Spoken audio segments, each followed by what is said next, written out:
So this morning I got to communicate with an elderly cat who is struggling, and I wanted to come on. I'm just sitting in the meadow that's not too far from where I am at the moment, cat sitting, and just sort of share an aspect of animal communication, which is to work with elderly pets that are perhaps near their time of going home.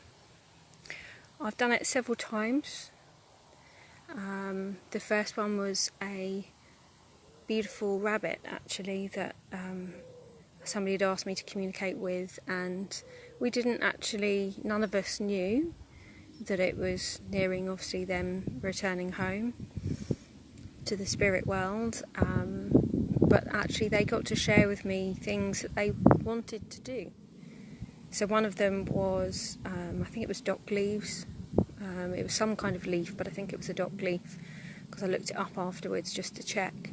But obviously anything that is shared, such as a food item, I always say to people, please just check it is safe for your pet to have at the end of the day.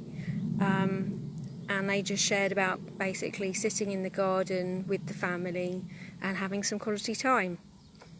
And interestingly, during that communication, I ended up feeling really cold and ended up getting like a hot water bottle at the time, and I used my cat's snuggle safe disc and ended up dropping it on my foot, so much so that pretty much that ended the communication because I was in so much pain.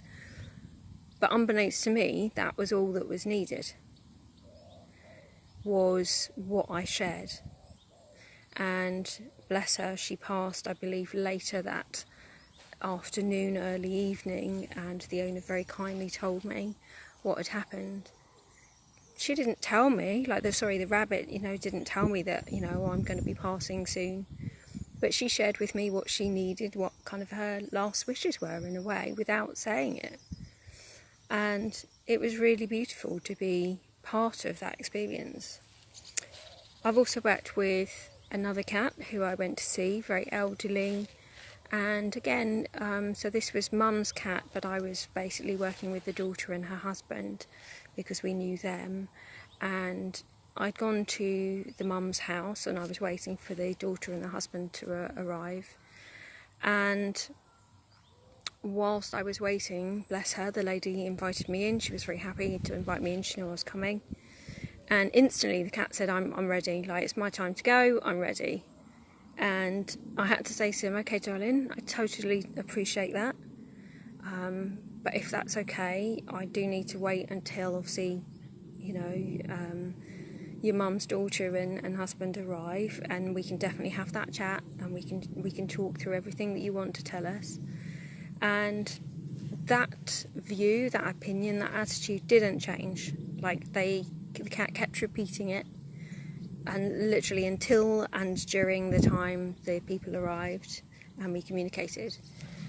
But one thing that was just lovely was the fact that, again, they could share what they wanted. So actually in that case we actually discussed whether they wanted to have their body buried or whether they wanted their body cremated, and what was involved. We discussed with them, is there anything that you would like to do? Because they kind of, as I say, they were just like, I'm ready, sort of thing. And I said, is there anything you'd like to do before you do leave? And they shared about, I want to go outside for, one last time in the fresh air. And there was a few other things which I can't recall right now, because I did it live, so I've not got it written down anywhere. And, the owner was like, yeah, totally. And they shared a lot of sass as well. So their personality very much came across. And again, it was just really lovely to be able to involve them in, their own passing, in the way that their body would be dealt with after, in their, their last wishes, what they wanted. There was the option of having some veterinary treatment, more so to kind of delay more than anything else, and manage what was going on. And because of my background in veterinary referrals, I did obviously use that, and I do use it quite often to show pets what I know. I don't know everything as to what goes on in treatment processes, so I'm always very honest with them. and let them know if I don't know. But I will always show them if I do know, you know. And again, this was something they were like, actually no, I don't want to be pushed and pulled around. I've had enough. I've been prodded enough. You know, I've been poked enough. I've been treated enough. Like, I don't want this anymore. I just want the time I have left to be full of what I wish. And it was just, you know, very, very, in some ways very matter of fact and very practical, but in other ways just very respectful of asking them what they want. And the owner, bless her, let me know 4 days later that they'd passed. And, you know, she said, you know, we did exactly everything that they wanted. And it was really lovely to see that. You could see them really sort of content that they were able to go outside and just smell the fresh air. And I think also there was, what's coming back to me now, is there was a friend, a feline friend that they also wanted to kind of say their goodbyes to, which they also, I believe, were able to do. So it's, as I say, it's just so, it's so respectful, and it's so lovely to be able to involve them in the process, the same as we would where we could, you know, our own family and ourselves. You know, we would want somebody to listen to our last wishes, but we get to write a will, we get to say it or write it down beforehand. You know, they don't get to do that, you know, and animal communication is a way of them being able to express what they need, what they would desire, if possible. It's not always possible.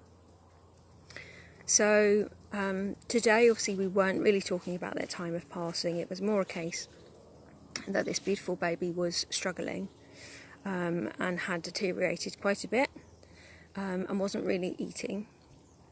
And so it was really a case of, you know, chatting with them. The vets were going to, they get so stressed going to the vets that the vets were going to be coming out to do a home visit. So in this case, obviously my consultation was very flexible on the basis of we can arrange it for a certain time. However, having been in vet surgeries and knowing, you know, how things can change minute to minute, I did say to him, obviously, if your vets turn around and say they're going to come, then, you know, we'll swap it all around. So I had the ability to do that today, and I was very, you know, happy and fluid to be able to do that today. And so it was fine, you know, but the vets did want the cat to have some pain relief, which can make them very kind of spaced out, very sleepy.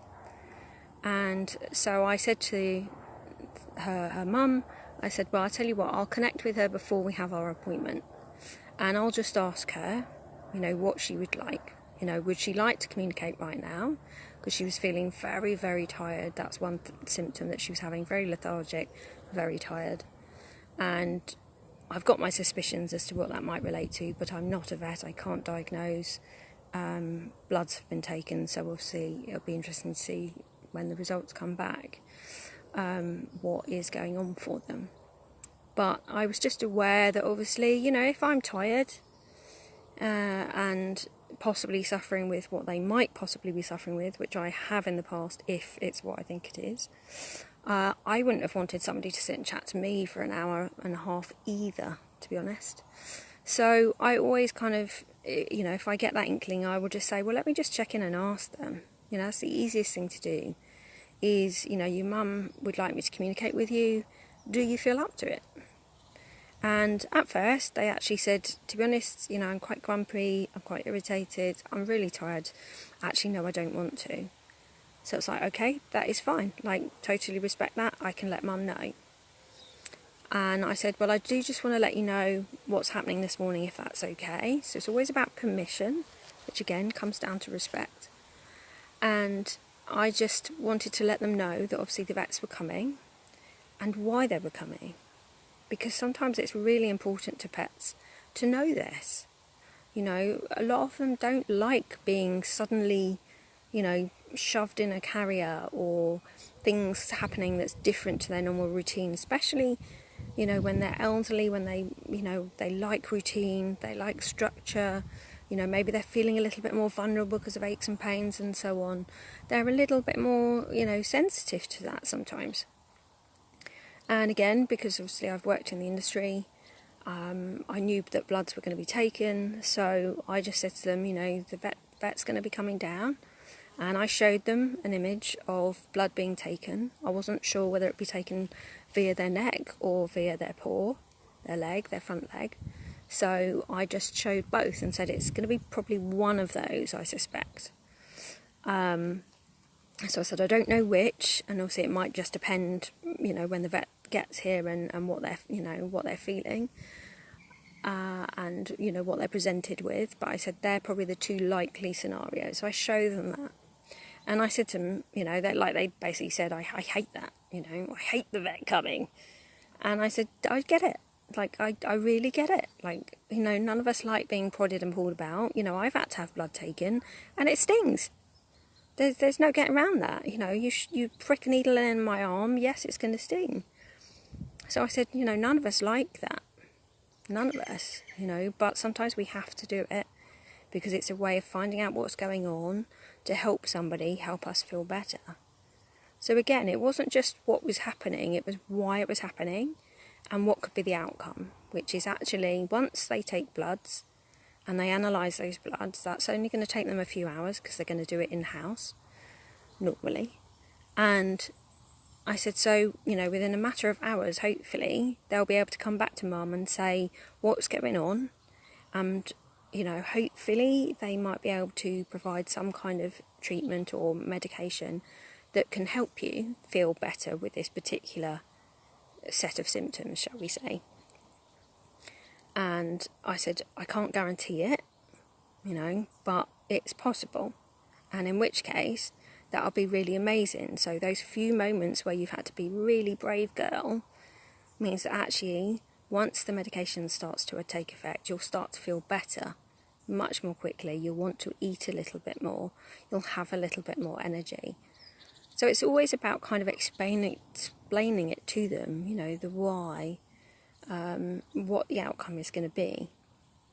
And actually, just before I go on to the other bits, like the owner has actually come back to me, mum has come back to me and said she was actually really good for the vet.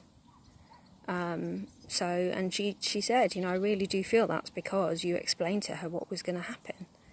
And I used to do it with Puss all the time. You know, I used to say to her what was going on.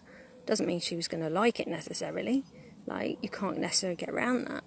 But sometimes it just helps them prepare. It helps them not be kind of blindsided in a way by things happening. And just by showing her the visuals, again, she's kind of knowing what to expect. She knows, you know, I said to her, you know, they're probably going to check your ears, they're going to probably check your teeth and your eyes, you know, they're probably going to check, you know, your heart, so they might put a stethoscope here, you know, and I showed her that. I said they're going to probably check your breathing again, similarly. I said, so they're just going to check all your vitals, you know, vitals really. I said, as well as obviously take bloods. I said, I don't know if they might do anything else. I said, but they're the things I can think of that is likely. So again, it's just preparing her a little bit so she knows a little bit more what to expect. And because she obviously wasn't eating as well, that was something we started to chat about. And it was really interesting actually, because her mum basically turned around and said, you know, she's never really liked fish. Now, I know a lot of people think, oh, you know, they're cats, they should like fish. And it's not always the case, actually. It really isn't.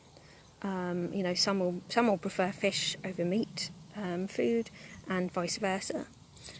Puss, for instance, she hated salmon. Anything that had salmon in it, salmon oil, nah, wouldn't touch it with a barge pole. Quite liked tuna, you know, but that was it. She would never chew anything at all. Tuna she would have, actually. But other than that, she would not chew anything. Not any packets of food, not fresh chicken, nothing. And her teeth were always checked. Everything was checked that could possibly have been an issue. And she just wouldn't, which is why I always gave her pate. Because it was like, well, you know, we've done everything that we can, so it's your preference. So that's what we're going to go with. So with this baby, I just thought, you know what, let's ask her. Let's see if we can find out a bit. And it was interesting because she shared more that the difference for her between fish and something like chicken was the vibration of the food. That actually the meat was more grounding for her than something like fish, which made her feel lighter, which she didn't like, and also less satisfied. So again, it was really interesting for the owner to be able to note that, you know. And I've given the mum some ideas around food. Like, she actually shared with me, sorry, the cat, not mum, she shared with me nearer the end of our session, the smellier the better. And I said to her, well, that's fine, but the things that I can think of that probably are quite smelly, you would end up having to chew. And bless her, being elderly, you know, she's not got many teeth left, so it's a bit tricky. But I have said to Mum, you know, the smellier the better, but also that you could very gently warm her food, because quite often they do that in vet surgeries for pets that are staying in, especially maybe if they've had a bit of surgery and things like that, just to encourage them to eat, because when it's just gently warmed through, often there's more of a smell to it. And we went through some other kind of, I suppose, enrichment health-wise things that she could work with. But it was really lovely for the cat to actually share everything that she did with her mum. A lot of gratitude and appreciation for everything that they're doing for her at the moment, because same as probably when I fostered Panda, who was 20, it was a very intense 8 weeks with him. It was constantly needing to clean his ears out, groom him because he couldn't do it himself, keep an eye on him, feed him smaller meals more often. So there was a lot more care involved, but she really appreciated that, very much appreciated it. And they're just the things that I can remember, and I just wanted to kind of come on whilst I'm sitting here just to say that actually what a lovely thing that we can do for them, you know. We didn't really sort of talk about what might happen if the ending is nigh. That might be a different time, because it didn't feel the right thing to do to a point. But again, the cat was very supportive of Mum calling the vets out, and she was like, it's okay. Like, she said, I'm not happy about it, but I'm okay with it. So she was kind of saying, like, yeah, of course I don't want the vets to come out, but I'm okay with it. I'm supporting why Mum's doing it, because I understand that I'm not feeling right. I know I'm not feeling right. And if they can do something to help me feel better, then okay. But I'm not happy about them coming out. And the thing is, you know, she very much appreciated Mum booking that session. And it was a little bit emotive. Like, we did, I think, broach the question of, if the vets did turn round and say that they feel it might be your time, how, you know, what would you have to say about that? How would you feel? You know, and they did say about, you know, Mum trusting, you know, like, I trust Mum to make the right decision for me, which was really beautiful. And that she does need to trust herself. And at that point, of course, I did sort of say, you know, that can be easier said than done, darling, because, you know, having been in the situation of obviously needing to agree for Puss to be put to sleep at the end of March, it's a massive decision. It's not one that you can take lightly, because it's not one you can come back from, you know. And I know I'm very kinesthetic, so quite often I will do something, for instance, like what I think is in my best judgment, and then after I'll go, yeah, no, that wasn't right. We need to do something different. And of course that's fine. If it's, you know, like one of them that comes to mind is when I used to work at the vets and we were allowed to use one of the company vehicles.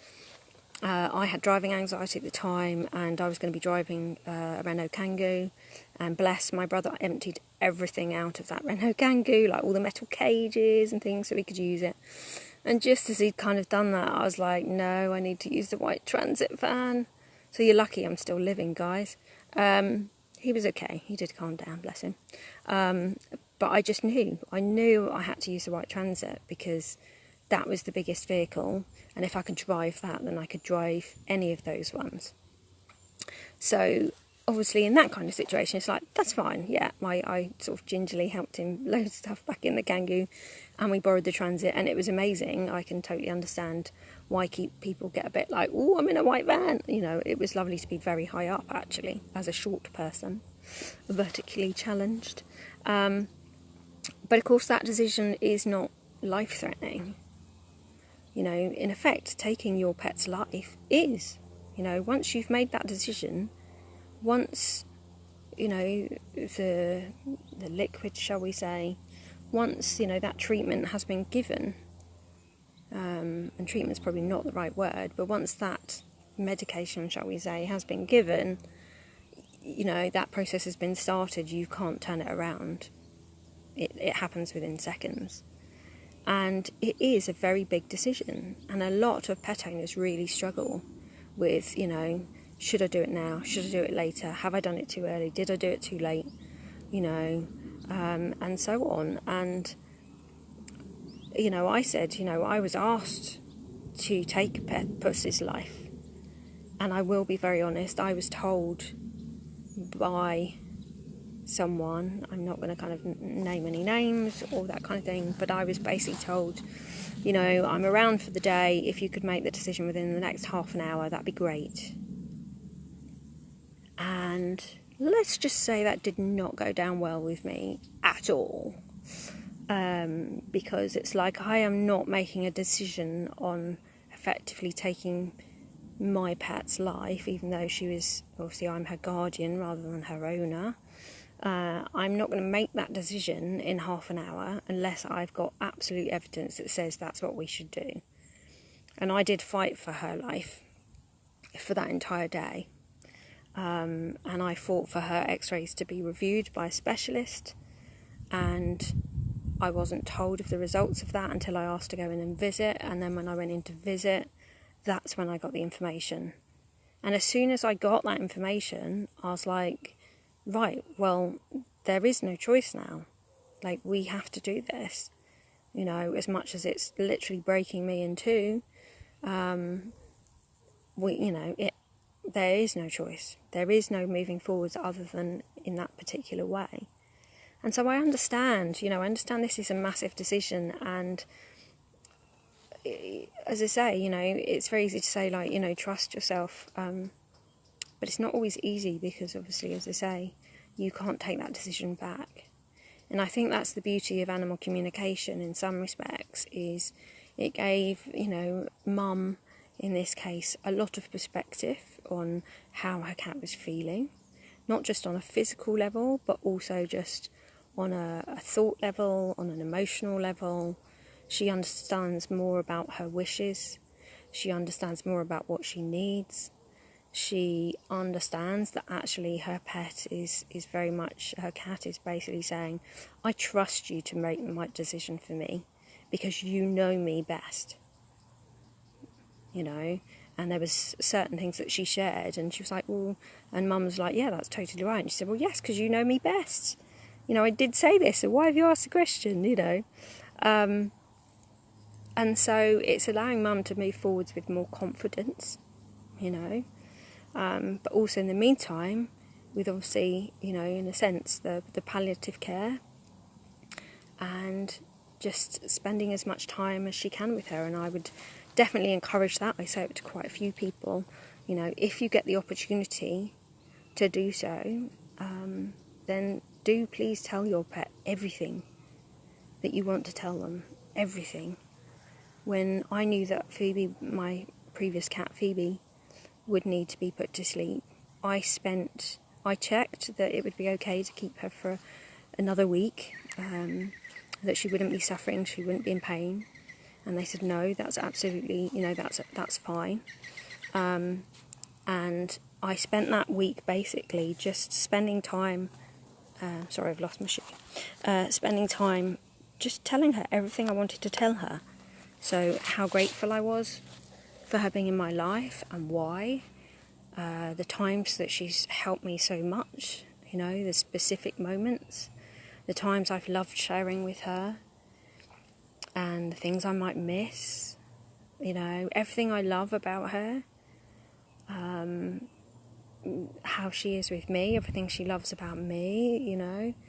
And it was lovely, and it gave me the chance to be able to express all of that. With Puss, it wasn't so easy, because obviously it was very quick what happened. But I definitely told her how much I loved her, why I loved her. I told her that she was part of my soul tribe.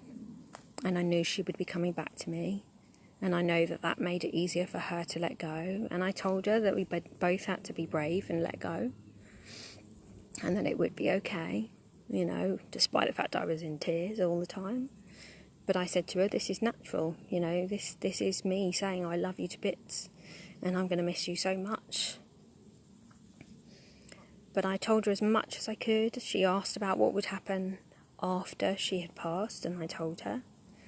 I told her what was going to happen during, obviously, her passing. You know, that she would be in my arms, that she would just drift into very peaceful sleep, and so on. You know, because she asked, and why am I going to not tell her that, you know?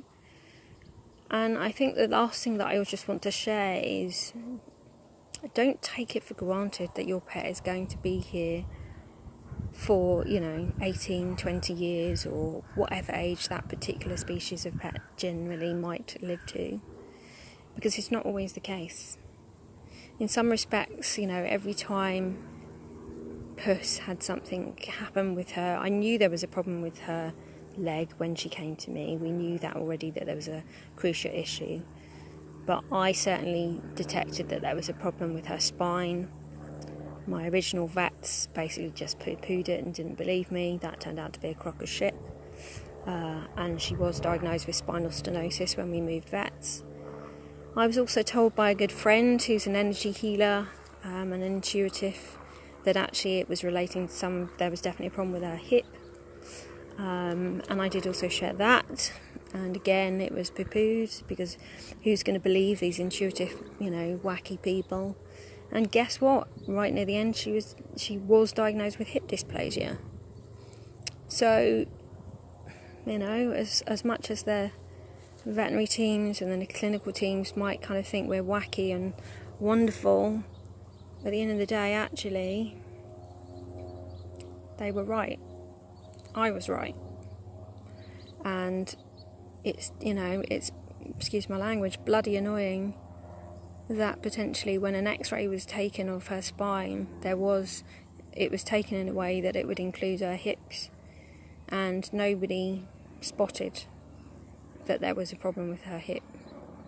Probably because, in essence, it wasn't showing up directly, I guess, in her care. It did when she obviously tore her cruciate ligament. I knew it was higher up as well. I could feel it. But again, you know, can't turn around to a vet and say, no, you know, I appreciate she's tore her cruciate. You're like, we can't get around that, and she's in a whole lot of pain. But actually, there's something going on further up. So it was really interesting when one of the vets said, I think there's something going on further up. And I actually said to her, I agree with you totally. I felt it in the consult room. And I do agree with you, and I do think it's a good idea to x-ray her hips. So, sorry, I've been kind of digressing there, but I just wanted to say to you, be present with your pet, because you don't know how long you've got with them. Puss was only 8, you know, and I've been very lucky. Panda, obviously fostering him, he was 20, and I had him for 8 weeks, and that was blessed 8 weeks, you know. Phoebe, I had her since I could fit her in the palm of my hand, and she lived till 2016, so what would she have been, about 18? So a really good innings, and, you know, I got to spend a heck of a lot of years with her. With Puss, she was 4 when I fostered her, and she was 8 when she passed. So all I want to say to you is, you know, don't take them for granted. You know, we spend so much time in society kind of, you know, multitasking. You know, we'll stroke them and pat them and be looking on our mobile phone at the same time, or checking email or scrolling Facebook. I found myself doing it here even, you know, as I'm cat sitting. And, you know, I then become aware of it, and I have to put the phone down, because I'm like, well, actually, you know, I miss having cats. So actually, whilst I'm being with these guys, you know, why am I going to spend time on my phone scrolling Facebook or checking my email when I can do that a little bit later? You know, spend that quality time with them. That's what they're wanting. For a lot of us, that's what they're wanting, is the quality time, is the presence, you know, not us checking emails, not us checking out Facebook and so on. They want real connection, us being with them, present, in the now. So I don't know whether this helps you look at your pet in a different light. I hope so. But I hope also that you can see how animal communication can really help listen to your pet's needs, honour how they're feeling, forewarn them or prepare them for situations that might be happening that they might find a little bit stressful or a little bit panicky. And it could be even simple things, you're having people over at Christmas and you've got to move stuff around in the living room. Could even just be that you've got to move the settee to put the Christmas tree in. Sometimes that can upset cats or dogs, because it's a change. It's a change. And sometimes they don't like that change, and it's like, normally I come in and that's there and it's not. And it doesn't mean they won't get used to it, but sometimes just showing them those situations, showing the settee being moved and the Christmas tree being put in that place, or showing that there's going to be a lot of people in the living room, and actually giving them the opportunity, if they wish to leave the room, to have a quiet space, and people not go and find them and try and bring them back into it and be part of it. They don't always want to. I always say to people, I joke, if you invite me to a party, it's very likely if you can't find me, I'm with your pets, because I've peopled out and I need to be with the pets and just sit in quiet space. And even recently, and although you can't see it, I'm smiling, even recently when we were invited to the big cat sanctuary as a thank you for volunteering on an evening, again, for me, I got to a certain point in the evening where it was like, okay, I'm sort of done with the social situation now, and I need to go and wander and be with the cats and just, sit with them, and that was it, and I spent about another hour and a quarter just wandering around, just talking to the cats, observing, just sitting with them, not asking anything of them.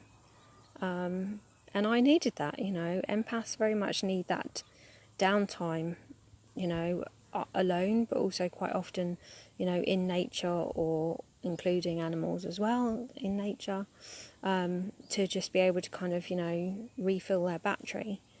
And I definitely did come back, an hour and a quarter later, and I was like, actually, yeah, I feel better now. But I needed that space. I needed that time to just be able to kind of wander and just be with them, and again, be present with them. And I got to see a beautiful tiger, rolling around with his cardboard roll tube, and play with the ball, and it was just lovely to see, to see them being sort of that playful. Obviously nighttime, they're nocturnal creatures, nighttime is where they start to become a little bit more active, it's cooler.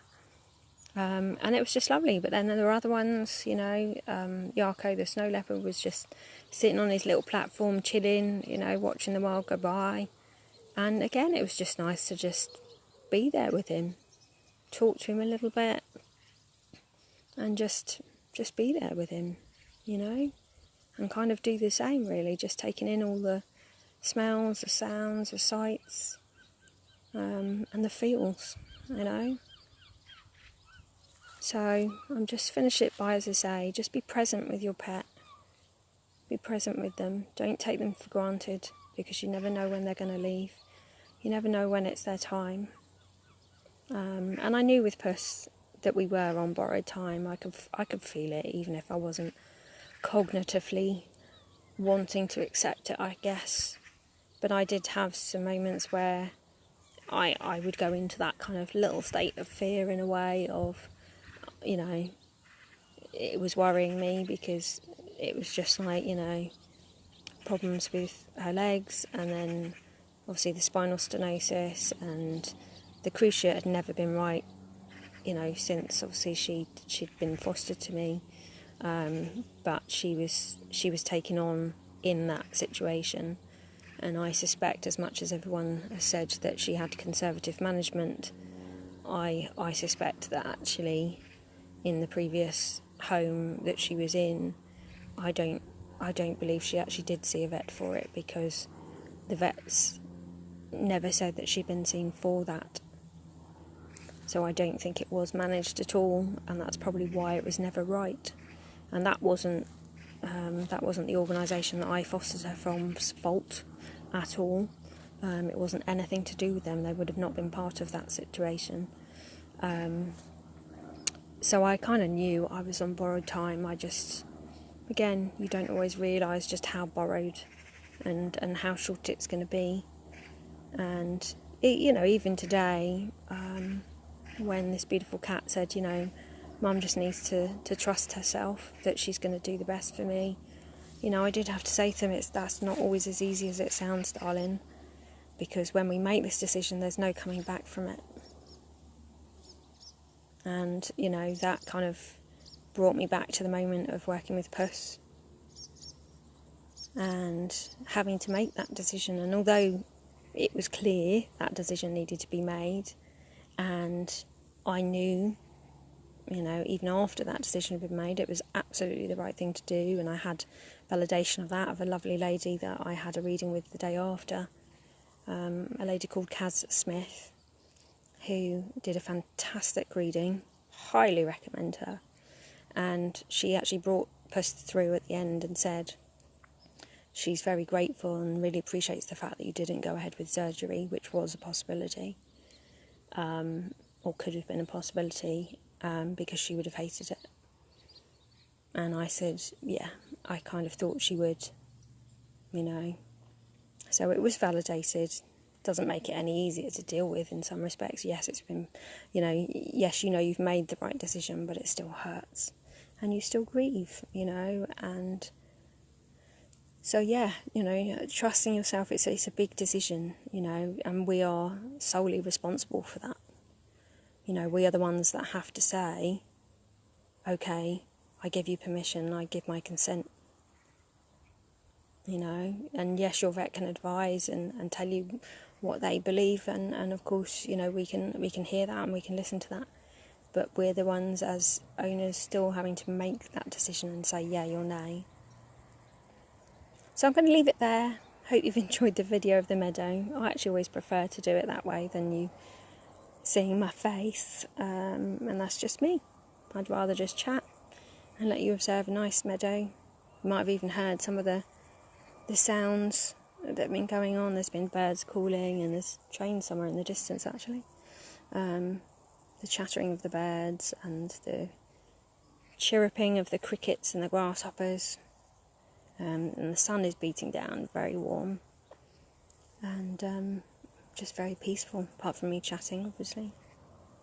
So yes, enjoy the rest of your day, and just remember that if you have an elderly pet, animal communication can really help.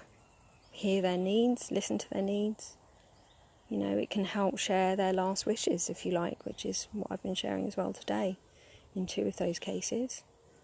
And I'm so pleased that I was able to do it with Puss and let her know exactly what was happening and why, and it helped her deal with what was going on, So I shall say my ta-ra's. As I say, I'm going to sit and enjoy the meadow a little bit longer before I return home. And, enjoy your Friday. Have a nice weekend.